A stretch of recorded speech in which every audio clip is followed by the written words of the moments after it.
الحمد للہ رب العالمین والعاقبۃ للمتقین والصلاة والسلام علی رسولہ الامین وعلی آلہ وصحبہ اجمعین ومن تبعہ بإحسان الی یوم الدین اما بعد فاعوذ باللہ من الشیطان الرجیم ومن الناس من یشری نفسہ ابتغاء مرضات اللہ واللہ رؤوف بالعباد۔ قابل احترام حضرات و خواتین، یہ رب کی مہربانی اور اس کی توفیق ہے کہ ہم سب سیرت کی مبارک کلاس میں جمع ہیں۔ اللہ تعالی ہمارے یہاں جمع ہونے کو قبول فرمائے اور ہر لمحہ پروردگار ہم سب کی مدد فرمائے۔ ہم سب کے ساتھ اللہ تعالی خیر کے فیصلے فرمائے، امن کے فیصلے فرمائے، صحت کے فیصلے فرمائے اور برکتوں کے دروازے اللہ ہماری زندگی میں کھول دے۔ آپ حضرات و خواتین کو اللہ جزائے خیر دے۔ زندگی کا سنہرا وقت ہفتے میں ایک مرتبہ آپ کھپاتے ہیں تاکہ یہاں جمع ہو کر اللہ کے نبی کی پاکیزہ سیرت ہم معلوم کر سکیں اور آپ کی زندگی سے حاصل ہونے والے اسباق کے مطابق، نصیحتوں کے مطابق اپنی زندگی کو ہم ڈھال سکیں۔ اس عظیم مقصد اور نیت کو اللہ قبول فرمائے اور ہماری ان بچیوں کو بھی اللہ جزائے خیر دے۔ کہا گیا پچھلے ہفتے بھی اور اس ہفتہ بھی امام صاحب نے اعلان کیا، الحمدللہ یہ بچیاں جو کھیل کودنے کی عمر ہے، جو اپنے گھروں میں آرام کرنے کی یہ عمر ہے، لیکن الحمدللہ وقت نکالتی ہیں۔ ہمارے یہ بچے اور یہ بچیاں، اللہ تعالیٰ سبھوں کو آباد رکھے، سبھوں کی زندگی کو اللہ خیر سے جوڑ دے، اللہ ان کے مستقبل کو سنوار دے، ان بچوں اور بچیوں کی اللہ تعالیٰ حفاظت فرمائے، آمین یا رب۔ چلیے آگے بڑھتے ہیں محترم حضرات و خواتین۔ سیرت رسول کا ہمارا سلسلہ جو پچھلے ہفتے ہم نے جہاں ختم کیا تھا وہاں سے ہم شروع کرتے ہیں۔ آپ کے علم میں یہ بات ہوگی کہ ہم سیرت کا ایک اہم واقعہ پچھلے ہفتے آپ کی خدمت میں رکھا۔ اس واقعے کا نام سریہ رجیع سے علماء نے تعبیر کیا۔ رجیع نامی مقام پر یہ اہم معاملہ رونما ہوا، اسی لیے اس کو سریہ رجیع سے تعبیر کیا گیا۔ اور ہم نے بتایا آپ کو ایک سیکریٹ مشن تھا۔ اللہ کے نبی نے اس سیکریٹ مشن پر چند صحابہ کو آپ نے مقرر فرمایا اور مدینہ سے چند صحابہ نکلے تاکہ مکے کے آس پاس قبیلوں کی خبر رکھیں اور مسلمانوں کے تئیں، مسلمانوں کے سلسلے میں وہ کیا سوچ رکھتے ہیں اور ان کی کیا آپسی باتیں ہوتی ہیں، یہ جاننے اور معلوم کرنے کے لیے ایک سیکریٹ مہم اور مشن پر اللہ کے نبی نے چند صحابہ کو بھیجا۔ ہوا یہ کہ دشمن ان مخصوص صحابہ پر انہوں نے قبضہ جما لیا اور کئی ایک کو انہوں نے قتل کر دیا، شہید کر دیا، اور 3 کے حوالے سے ہم نے کہا وہ کسی طرح بچ نکلے، لیکن پھر بھی مشرکین نے انہیں قید کر دیا اور مکے کے بازار میں ان 3 میں سے 2 کو بیچ ڈالا۔ ایک تھے حضرت خبیب رضی اللہ عنہ جو مکے کے بازار میں بیچے گئے۔ اب اس کے بعد آپ کی شہادت کا واقعہ پچھلے ہفتے ہم نے تفصیل سے بیان کیا۔ ابھی آپ کے قتل کا واقعہ رونما ہونے والا ہے۔ خبیب رضی اللہ عنہ کو سولی دی جانے والی ہے۔ آپ کی جان کے در پہ مشرکین تھے۔ اس موقع پہ آپ نے قتل سے پہلے 2 رکعت نماز پڑھنے کا آپ نے مطالبہ کیا، اور علماء نے لکھا ہے کہ قتل سے پہلے 2 رکعت پڑھنے کی جو شروعات ہے وہ حقیقت میں خبیب رضی اللہ عنہ نے کی تھی۔ تو اس کے بعد آپ کی شہادت ہوتی ہے، اور اس موقع پہ آپ نے جو اشعار اپنی زبان مبارک سے نکالے، علماء نے اپنی کتابوں میں انہیں ذکر کیا ہے، اور بڑے مبارک اشعار جو آپ کی بہادری اور آپ کے ایمان کو اور آپ کے جذبہ شوق شہادت کو ظاہر کرنے والے اشعار۔ ما ان ابالی، صحیح بخاری کے یہ اشعار ہیں۔ امام بخاری رحمہ اللہ نے اپنی صحیح میں ان اشعار کو ذکر کیا ہے، ما ان ابالی حین اقتل مسلما علی ای شق کان فی اللہ مصرعی وذلک فی ذات الالہ وان یشاء یبارک علی اوصال شلو ممزعی۔ یہ آپ کی زبان سے نکلنے والے آخری اشعار تھے۔ ان اشعار میں آپ کا جذبہ ایمان نظر آتا ہے، ان اشعار میں آپ کی وہ ہمت، وہ بہادری نظر آتی ہے جو آخری موقع پر بھی اس ایمان کی راہ میں جس کو آپ نے جو ہے پکڑ کے رکھا اور باقی رکھا۔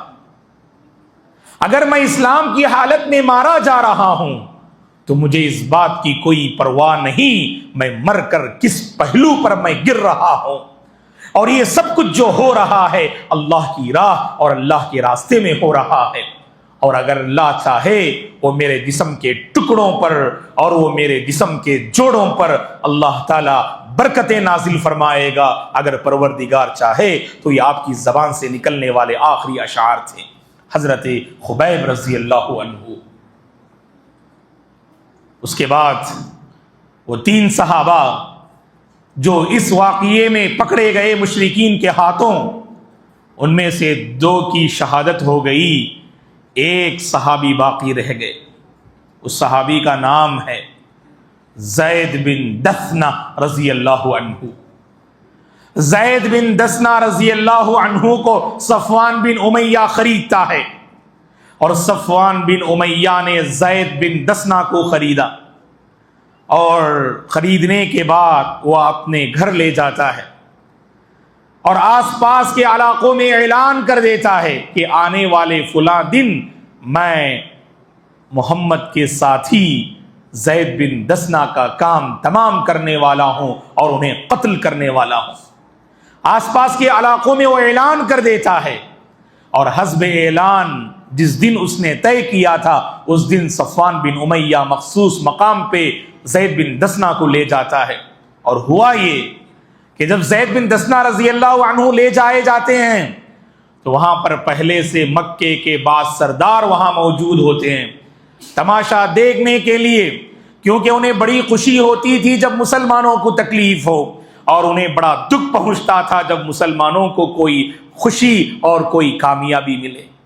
ہم اور آپ وہ ہیں دوستو، جب اپنے بھائی اور اپنی بہن کی ترقی کی خبر سنیں تو ایسا محسوس ہو کہ وہ ہماری اپنی ترقی اور ہماری اپنی وہ خوشی ہے، اور اسی طرح ہمارے بھائی یا ہماری بہن کو دکھ پہنچے تو میرے اور آپ کے ایمان کا یہ کردار ہونا چاہیے، وہ دکھ ایسا گویا کہ وہ دکھ مجھے پہنچا، وہ صدمہ مجھے پہنچا اور وہ تکلیف مجھے لاحق ہوئی۔ اور اللہ کے نبی نے اسے عین ایمان کی دلیل اور ایمان کی علامت آپ نے قرار دیا۔ وہ حدیث آپ کے ذہن میں ہوگی، اللہ کے نبی نے فرمایا صلی اللہ علیہ وسلم نے، مثل المؤمنین فی توادہم وتراحمہم وتعاطفہم مثل الجسد الواحد اذا اشتکى منہ عضو تداعى له سائر الجسد بالسہر والحمى۔ یہ ایمان کی دلیل ہے کہ کہیں پر رہنے والا ایمان والا بندہ اگر وہ تکلیف میں مبتلا ہے اس تکلیف کو اپنی تکلیف سمجھیں، اگر مسلمانوں کی کامیابی کی خبر سنیں تو خوشی کا اظہار کریں اور اس کامیابی کو اپنی کامیابی، اس ترقی کو اپنی ترقی، اس خوشی کو اپنی خوشی سمجھیں۔ اور وہیں پر یاد رکھیں دوستو، اگر کسی نے مومن کے ساتھ چھیڑا، اس دین کے ساتھ کسی نے مذاق اڑایا، اللہ کے نبی پر کسی نے، اللہ کے نبی کی پاکیزہ سیرت کو اگر کسی نے نشانہ بنایا، تو میرے اور آپ کے ایمان کا یہ تقاضا ہے کہ وہاں پر ہم کھل کر اپنے مومن ہونے کا ثبوت پیش کریں اور نبی سے محبت کو وہاں ظاہر کرنی چاہیے۔ نبی سے میرے اور آپ کا جو قلبی اور ایمانی تعلق ہے اس ایمانی اور قلبی تعلق کو ظاہر کرنا چاہیے، اور دنیا انسانیت کو یہ باور کرانا چاہیے مسلمان وہ ہے جو کبھی نبی کی شخصیت پر کوئی کیچڑ اچھالے، نبی کی شخصیت کو کوئی بدنام کرے، نبی کی شخصیت کو کوئی موضوع مذاق بنائے، واللہ العظیم ہم کبھی اسے برداشت نہیں کر سکتے، ہم کبھی اسے برداشت نہیں کر سکتے، کیونکہ یہ نبی ایسے، اس نبی پر ہمارا سب کچھ قربان ہے، اس نبی پہ ہمارا سب کچھ قربان ہے، اس نبی پہ پوری انسانیت قربان ہے۔ اس نبی پہ ہماری جان قربان ہے، اس وقت تک ہم مومن ہو نہیں سکتے۔ وہ حدیث بھی آپ کے ذہن میں ہوگی، لا یؤمن احدکم حتی اکون احب الی من والدہ وولدہ والناس اجمعین، تم میں سے کوئی کامل مومن ہو نہیں سکتا جب تک کہ میں اس کے نزدیک، اس کے باپ، اس کے بچے اور پوری انسانیت سے بڑھ کر جب تک میں محبوب نہ بن جاؤں۔ اور عمر بن خطاب کا وہ واقعہ بھی آپ کے ذہن میں ہوگا جب انہوں نے کہا، اے اللہ کے نبی، آپ میرے نزدیک ہر چیز سے زیادہ محبوب ہیں سوائے میری جان کے۔ اس موقع پہ حضرت عمر نے فرمایا، نہیں اے عمر، جب تک میں تمہارے نزدیک تمہاری جان سے بڑھ کر پسندیدہ نہ بن جاؤں تمہارا ایمان مکمل نہیں ہوگا۔ جب عمر رضی اللہ عنہ نے اس ایمان کو ظاہر کیا تب آپ نے فرمایا، اے عمر، اب تمہارا ایمان مکمل ہوا۔ دوستو، بہت ضروری ہے کہ ہم اور آپ اپنے دین کو لے کر، ایمان کو لے کر سنجیدہ ہوں، اور مجھے اور آپ کو فخر ہونا چاہیے، اس دین سے میری نسبت ہے، اس ایمان سے ہمارا رشتہ ہے۔ دیکھیے یہاں پر کافر لوگ، مشرک لوگ کیسے ایک دوسرے کا ساتھ دیتے ہیں، کیسے وہ ایک دوسرے کا ساتھ دیتے ہیں۔ زید بن دسنا کو میدان میں لایا گیا، پہلے سے مشرکین وہاں موجود، کیوں؟ صفوان بن امیہ کا سپورٹ کرنے کے لیے، صفوان بن امیہ کا ساتھ دینے کے لیے۔ کس بات میں وہ ساتھ دینا چاہتے ہیں؟ کہ صفوان بن امیہ اللہ کے نبی کے ساتھی زید بن دسنا کے ساتھ جو وہ معاملہ کرنے جا رہا ہے بالکل تم ٹھیک کر رہے ہو۔ ہمت افزائی کرنے کے لیے سب حاضر ہو گئے، اور حاضر ہونے والوں میں ابو سفیان بھی تھے رضی اللہ عنہ۔ ہم نے کہا نا آپ کے حوالے سے، صخر بن حرب، ابو سفیان، جو فتح مکہ کے موقع پہ اسلام قبول کرتے، اسلام لانے سے پہلے مسلمانوں کے خلاف ہمیشہ برسر پیکار رہتے تھے، ہمیشہ مسلمانوں کے خلاف آپ کھڑے ہوتے تھے۔ اسی لیے احد میں لوگوں نے آپ کو اپنا کمانڈر بنایا، خندق میں لوگوں نے آپ کو اپنا کمانڈر بنایا، اور عرب کی سرزمین میں ابو سفیان کا بڑا اونچا مقام تھا، سرداری اور سربراہی آپ کو حاصل تھی۔ اور ابو سفیان وہاں پہنچ جاتے ہیں، ابھی کفر کی حالت میں ہوتے ہیں۔ جانتے کیا کہا آپ نے؟ امام ابن ہشام رحمۃ اللہ علیہ نے اپنی کتاب السیرہ النبویہ میں اس واقعے کو نقل کیا، غور سے سنیے گا۔ کیا واقعہ ہے یہ؟ جب زید بن دسنا کو میدان میں لایا گیا اور صفوان بن امیہ زید بن دسنا رضی اللہ عنہ کو شہید کرنا چاہتا ہے، تو ابو سفیان نے ایک جملہ زید بن دسنا سے کہا۔ کیا کہا جانتے ہیں زید بن دسنا سے ابو سفیان نے؟ اے زید، میں تمہیں اللہ کا واسطہ دے کر پوچھ رہا ہوں، اے زید، میں تمہیں اللہ کا واسطہ دے کر پوچھ رہا ہوں، سچ سچ بتانا اب تمہارے من میں کیا دوڑ رہا ہے؟ اے زید، سچ سچ بتانا اب تمہارے من میں کیا دوڑ رہا ہے؟ اب تمہارے من میں یہی بات دوڑ رہی ہوگی نا کہ تمہاری جگہ محمد ہوتے اور تم اپنے گھر والوں کے ساتھ آرام سے ہوتے تو تمہاری جان بچ جاتی اور اپنے گھر والوں کے ساتھ تم زندگی کا یہ سفر آگے بڑھاتے۔ اب تمہارے من میں یہ خواہش پیدا ہو رہی ہوگی کہ ہم محمد پہ ایمان لا کر، محمد کے دین پہ ایمان لا کر ہم نے بہت بڑی غلطی کی، اور تمہارے دل میں اب یہ خواہش ہوگی، اے کاش کہ میری جگہ محمد ہوتے اور میں اپنے گھر والوں کے ساتھ آرام کر رہا ہوتا۔ فوری طور پر زید بن دسنا نے کہا، یہ ہوتا ہے دوستو ایمان، اللہ کے نبی کے ساتھ جو میرے اور آپ کا ایمانی اور قلبی رشتہ ہے، تو زبان سے ہم دعویٰ کرتے ہیں کہ اس نبی پہ ہم فدا ہیں، اس نبی پہ ہم قربان ہیں، اللہ کی قسم عملی زندگی سے اسے ظاہر کرنا چاہیے۔ اپنی خواہشات کو ترک کر کے ایک ایک سنت کو جب تک زندہ نہیں کریں گے اس وقت تک یاد رکھیں اس نبی پر ہم قربان نہیں ہو سکتے ہم۔ اور صحابہ نے اپنی جان کے نذرانے پیش کیے، وہ تو نہیں ہے نا آج ضرورت پڑ رہی ہے کیا؟ اپنی جان کی قربانی اور اپنی جان کا نذرانہ پیش کرنے کی ضرورت پڑ رہی ہے کیا؟ نہیں، بس اپنے دین پہ عمل کریں، اس نبی کو ہم معلوم کریں، اس نبی کی زندگی کو پڑھنے کی کوشش کریں، اس نبی کی سنتوں کو ہم زندہ رکھیں، واللہ یہ کافی ہے۔ اس میں بھی ہم بہت کمزور ہیں اللہ کے بندو۔ یہاں دیکھیے زید بن دسنا نے کیا کہا، اے ابو سفیان، واللہ اللہ کی قسم مجھے یہاں یہ تک گوارا نہیں کہ میں یہاں ہوں اور اللہ کے نبی جہاں کہیں جس حال میں بھی ہوں آپ کے پیر مبارک میں ایک کانٹا بھی چبھے، اللہ کی قسم مجھے گوارا نہیں۔ تم تو جان کی بات کر رہے ہو، میں یہاں ہوں اور میرے نبی جہاں کہیں ہو جس حالت میں بھی ہو آپ کے پیر مبارک میں ایک کانٹا بھی چھبے مجھے گوارا نہیں۔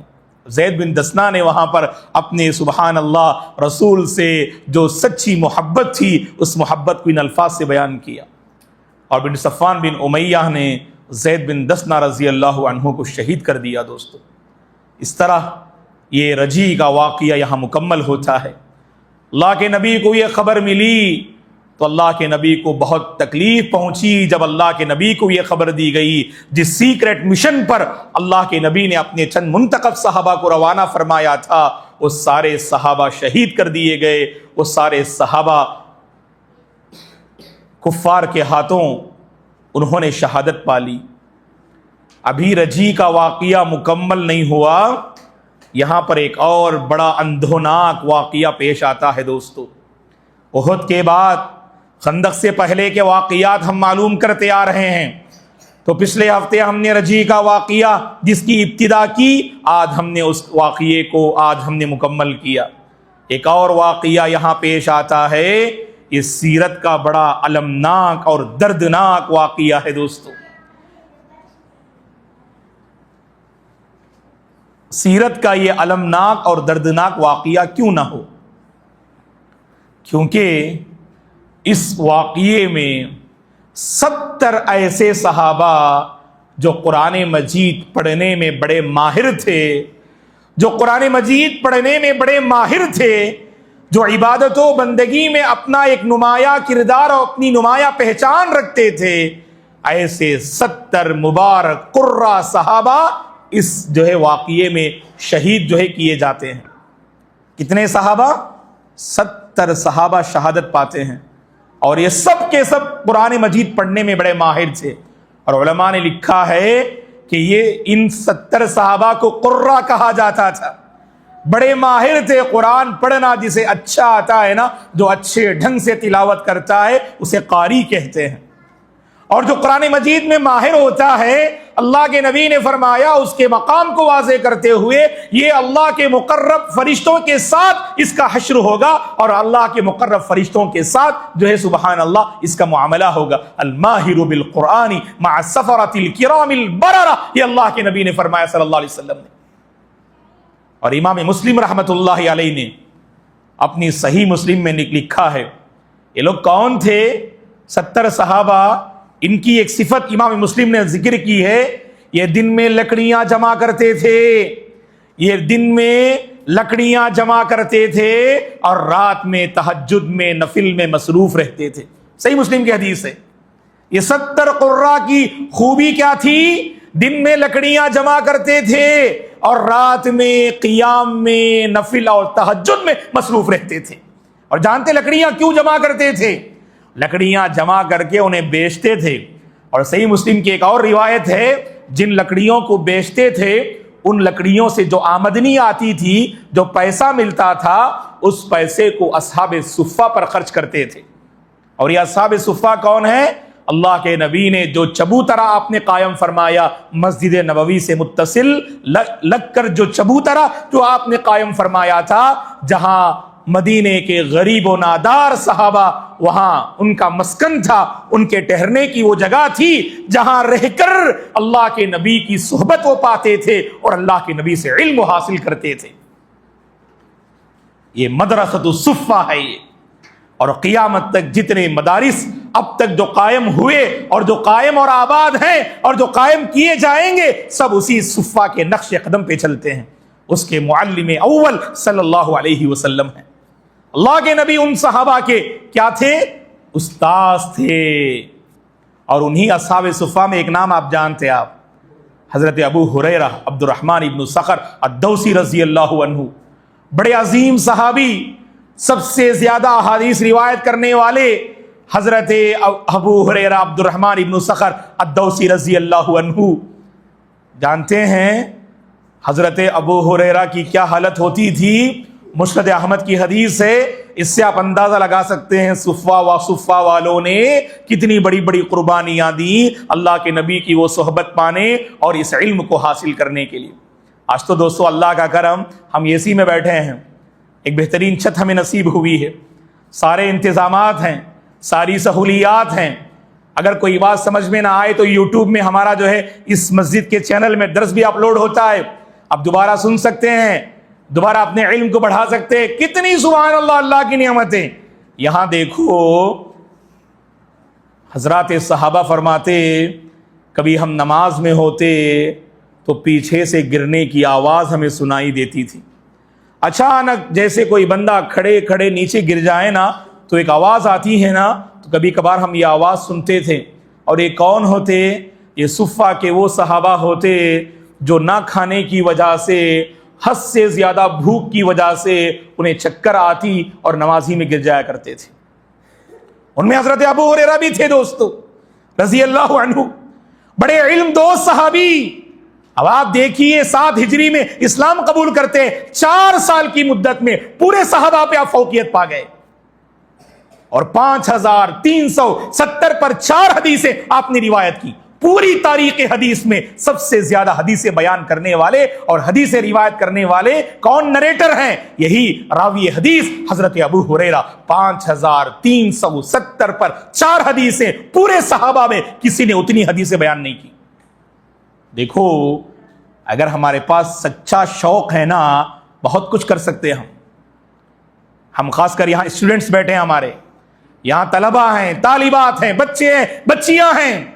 یاد رکھنا اللہ کے بندو، معزز طلبہ اور طالبات، اگر آپ کے اندر ہمت ہو، کچھ کرنے کا ولولہ ہو، اللہ راستے ہموار کریں گے۔ یاد رکھو کوئی سبجیکٹ مشکل نہیں ہوتا، ایجوکیشن کی کوئی راہ مشکل نہیں ہوتی، آپ میں پائی جانے والی سستی اسے مشکل بناتی ہے، آپ میں پائی جانے والی غفلت اسے مشکل بناتی ہے، آپ کے اندر پائی جانے والی بری عادت اسے مشکل بناتی ہے۔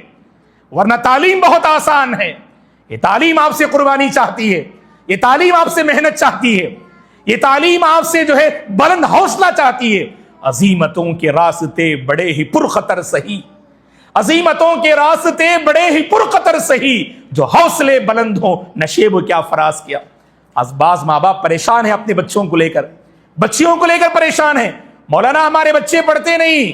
یاد رکھنا آپ کے بچوں میں پائی جانے والی بری عادتیں آپ نکال دیجئے، اللہ کی قسم آپ کے بچے پٹری پہ آ جائیں گے، لائن پہ آ جائیں گے اور تعلیم کی راہ پہ جڑ جائیں گے۔ آپ دیکھو جو بچے پڑھتے ہیں گھر کا ماحول بہت اچھا ہوتا ہے، ماں باپ پڑھائی پہ فوکس کرتے ہیں، ماں باپ کو دیکھ کر بچے کاپی کرتے ہیں، ماں باپ کو دیکھ کر بچے آگے بڑھتے ہیں۔ اگر ماں باپ سنجیدہ تو بچے بھی سنجیدہ، اگر ماں باپ اللہ رحم کرے وقت کو ضائع کرنے اور برباد کرنے والے، ان بچوں کے اندر بھی وہی بری صفت منتقل ہوتی ہے۔ اسی لیے اللہ کے بندو آپ اپنے بچوں سے بری عادتیں نکال دیجئے گا، خود بخود بچے پڑھائی کے راستے پہ جڑ جائیں گے، انشاءاللہ بہت آگے جائیں گے۔ جانے کی ضرورت ہے، پڑھائی کے میدان میں ہمارے بچوں کو آگے جانے کی ضرورت ہے۔ یہی آگے چل کر ہمارے یہ نونہال بچے، یہ نونہالان امت آگے قوم کو سنبھالنے والے ہیں، کرسیاں سنبھالنے والے ہیں، مساجد و مدارس کی ذمہ داری سنبھالنے والے ہیں، قوم کو لیڈ کرنے والے ہیں، مختلف جو ہے چیلنجز کا سامنا کرنے والے ہیں، اور اسلام کے خلاف آنے والے سبحان اللہ شکوک و شبہات کا جواب دینے والے ہیں، اور اپنی صلاحیتوں سے دنیا کو فائدہ پہنچانے والے ہیں۔ اگر ہم نے ان پہ توجہ نہ دی نا تو ہمارا فیوچر کوسچن مارک بن جائے گا۔ یاد رکھنا آپ بس چلتے چلتے ابو ہریرہ کی شخصیت آئی تو ہم مجبور ہوئے یہ باتیں ذکر کرنے کے لیے۔ دوستو واللہ آپ کے لیے آئیڈیل ابو ہریرہ ہے۔ حضرت ابو ہریرہ کو اللہ کے بندو معزز طلبہ اور طالبات اپنا آئیڈیل بناؤ، جیسے حضرت ابو ہریرہ کو عظیم کامیابی ایجوکیشن کے میدان میں ملی تو تمہیں بھی ضرور ملے گی انشاءاللہ۔ اللہ نے وہ صلاحیت مجھے اور آپ کو دی ہے، اللہ نے مجھے اور آپ کو ذہن میں وہ ساری باتیں محفوظ کرنے کی صلاحیت دی ہے۔ آج ہمارے بچوں سے پوچھئے، موبائل کے دنیا میں داخل ہو کے باہر نکلتے ہیں، سارے فیچرز آپ کو بتاتے ہیں، بڑے لوگ ناواقف رہتے ہیں، کیوں؟ بچوں کا ذہن اس میں کام کر رہا ہے۔ آج آج ہم نے بچوں کو سوشل میڈیا کے حوالے کیا، وہ پوری صلاحیت وہیں، ایک لفظ مجھے کہنے کی اجازت دیجئے، وہیں پوری صلاحیت برباد ہو رہی ہے۔ ورنہ اگر یہ بچے اپنے ذہن کو ایجوکیشن میں لگائیں نا، اللہ کی قسم یہ بچے ایجوکیشنل منسٹر بن سکتے ہیں، ایجوکیشنل منسٹر بن سکتے ہیں ہمارے بچے، اگر صحیح معنی میں۔ واللہ نوجوانوں، آپ کو اللہ نے وہ ذہنی صلاحیت دی ہے نا، حقیقت میں ہم اسے پہچانتے نہیں ہیں۔ میرے اور آپ کے اندر جو ہیرا چھپا ہوا ہے نا، اسے پتھر ہم نے سمجھ لیا، تراشیے اسے، کھرے دیے، اس کے بعد دیکھیے وہ پتھر جسے آپ سمجھتے ہیں وہ ہیرا بن کے نکلتا ہے باہر۔ ایسے ہی نا، جو بچے اپنے آپ کو تراشتے، جو بچے اپنے آپ کو پہچانتے، وہ لوگ اسے ایک معمولی پتھر سمجھتے ہیں، اور ایک مدت کے بعد لوگوں کے سامنے وہ ہیرا بن کے آتا ہے وہ، اور سب اسے لینے اور اچکنے کی کوشش کرتے ہیں، اور ایسا بننا ہے انشاءاللہ۔ یہاں جو بیٹھے بچے ہمارے ہیں، یہاں جو بیٹھے ہمارے نوجوان ہیں، بچیاں ہیں، وہ بھی قوم کے ہیرا ہیں انشاءاللہ۔ اگر آپ نے اپنے آپ کو پہچانا بچوں، آپ بھی ہیرا بنیں گے انشاءاللہ۔ اور ہیرا کی پہچان کیا ہے؟ ہیرا کی پہچان یہ ہے، وہ ایک انمول شے ہے، وہ ہے کہ نہیں؟ سبحان اللہ، اس کی ایک قیمت ہوتی ہے، اس کی ایک ویلیو ہے۔ تو ہم مسلم قوم بھی ایسے ہی ہیں، ہم بے قیمت نہیں ہیں، ہماری ایک قیمت ہے، ہماری ایک ویلیو ہے۔ ہم نے اسے آج گوا دیا تو در در کی جو ہے یہ امت ٹھوکر کھا رہی ہے۔ اگر ہم نے اپنی ویلیو کو پہچانا نا، واللہ ہم بہت آگے بڑھ سکتے۔ بہرحال کچھ باتیں تھیں، معاف کیجئے گا، چلیے آگے بڑھتے ہیں۔ تو یہ تھے 70 صحابہ قرہ۔ کون تھے یہ؟ دن میں لکڑیاں جمع کرتے تھے، اور رات میں نفل نمازیں پڑھتے، تہجد پڑھتے، اور جو آمدنی آتی لکڑیاں جمع کر کے بیچنے سے، وہ آمدنی مدرسہ والوں پہ خرچ کرتے، صفہ والوں پہ خرچ کرتے۔ اب دیکھو، ایک اور روایت ہے کہ یہ جو 70 صحابہ کو اللہ کے نبی نے بھیجانا کیوں؟ اس کے 2 ریزنز ہیں۔ اس کے کیا ہیں؟ 2 ریزنز ہیں۔ پہلا ریزن سنو، کہ نجد کے رہنے والے بعض لوگ آپ کی خدمت میں آئے۔ نجد کے رہنے والے، ادھر مکے کے آس پاس طائف کے رہنے والے آپ کے پاس آئے، مکے کے آس پاس کے قبائل۔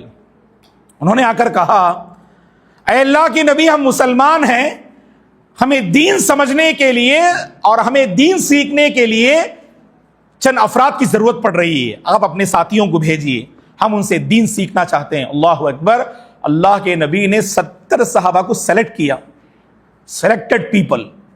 اللہ کے نبی نے ایک ایک کو سلیکٹ کیا، اور 70 ماہر قرہ کو آپ نے بھیجا۔ ایک اور روایت ہے، یہ سیکنڈ ریزن ہے، یہ چند قبیلے والے آپ کے پاس آئے، یہاں نام یاد رکھو، اور یہ قبیلوں کے نام یاد رکھنا آپ۔ کیوں؟ اللہ کے نبی ان قبیلوں میں سے ایک ایک قبیلے کا نام لے کر بد دعا کرتے۔ اللہ کے نبی نے کبھی بد دعا نہیں کی۔ اتنا اندھوناک اور دردناک یہ واقعہ تھا، اللہ کے نبی نے اپنی لائف میں ان قبیلوں کا نام لے کر آپ نے بد دعا کی۔ 1 مہینے تک آپ نے بد دعا کی۔ وہ کیوں بد دعا کی آگے ہم بتائیں گے۔ قبیلے والے آئے، کون کون؟ رعل، زکوان، عیسیہ اور بنو لحیان۔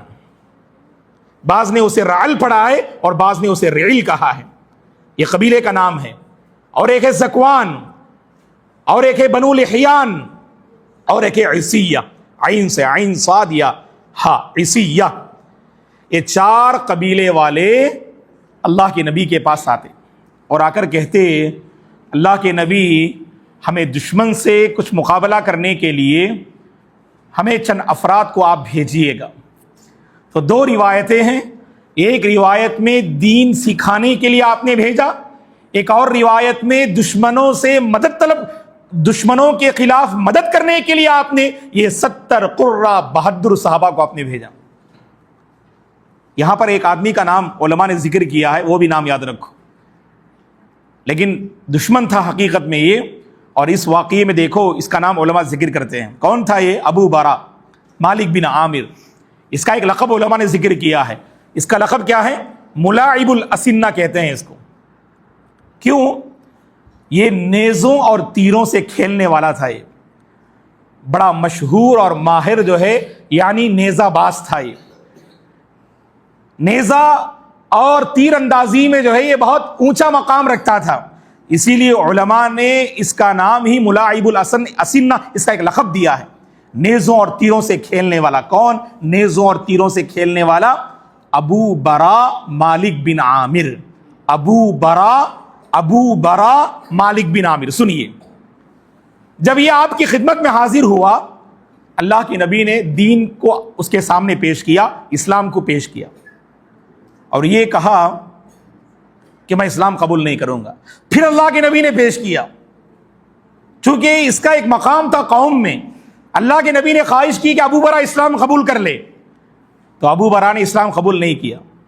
لیکن اللہ کے نبی سے اس نے درخواست کی کہ میں اگر اسلام قبول نہ کروں صحیح، لیکن میرے قبیلے والے شاید آپ کی بات مان لیں، اسی لیے چند ساتھیوں کو آپ جو ہے میرے حوالے کیجئے گا.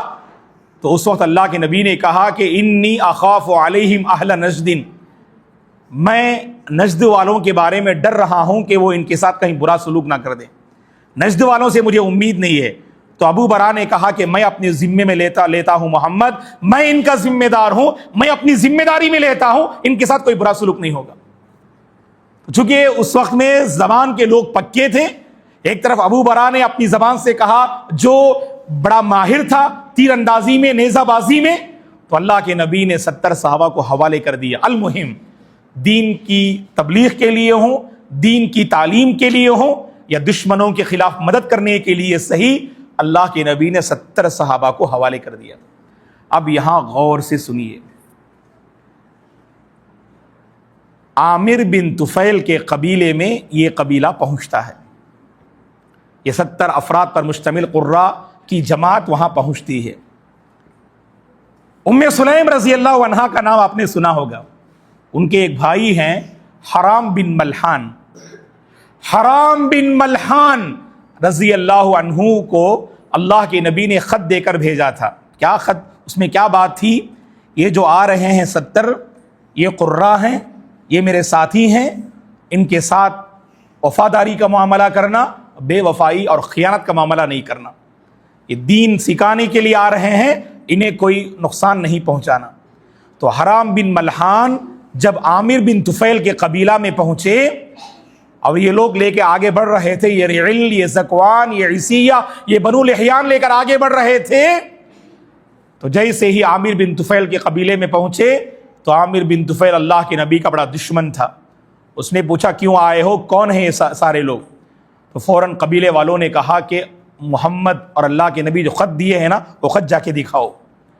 تو حرام بن ملحان وہ خط لے کر آگے بڑھتے ہیں، اور بہت عجیب اور گھناؤنا واقعہ یہاں پیش آتا ہے.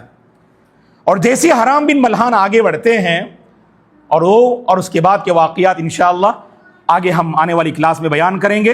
اللہ سے ہماری دعا ہے اللہ تبارک و تعالی دین کے حوالے سے میرے اور آپ کے اندر جو جذبہ ہے اللہ اسے قبول فرمائے.